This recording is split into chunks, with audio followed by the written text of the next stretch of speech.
So my name is Leo Clarke. I'm a U4 student. I'm majoring in IDS, and then I'm also minoring in geography urban studies. My interest outside of school, I just love sports, anything sports like basketball, soccer, football, and running as well. I'm trying to run a marathon by the end of the summer. So yeah.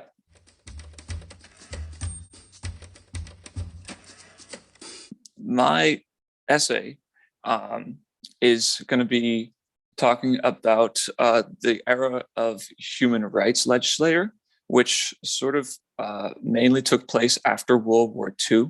That's when you start seeing a lot of documents arise, like the Universal Declaration on Human Rights.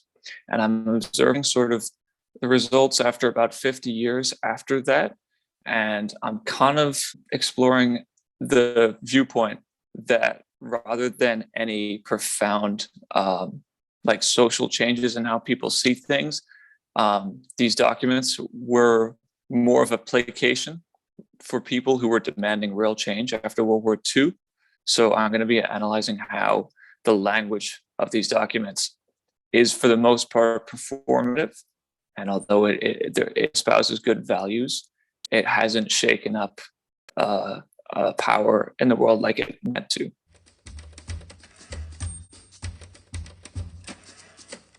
I grew up downtown Washington, D.C., and a lot of my friends were in and out of like these Bretton Woods institutions, the World Bank and the IMF.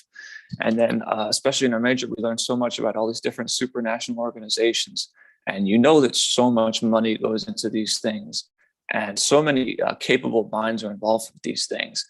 And you start to wonder to a degree, with so much being mobilized for organizations like this, why aren't things moving in the direction that they should be? It's not for a lack of trying.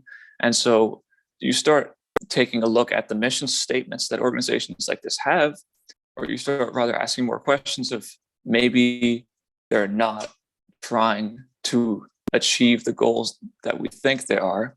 And maybe these organizations by design are not supposed to create the effects that we hope they would.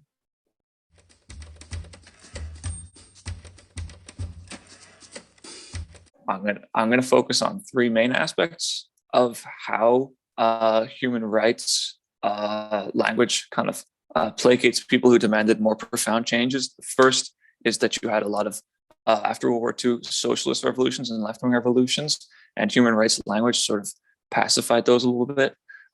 It also diminished a lot of demands for proper rights from different minority groups. It sort of created like a blanket umbrella that felt like it embodied them, but it really didn't.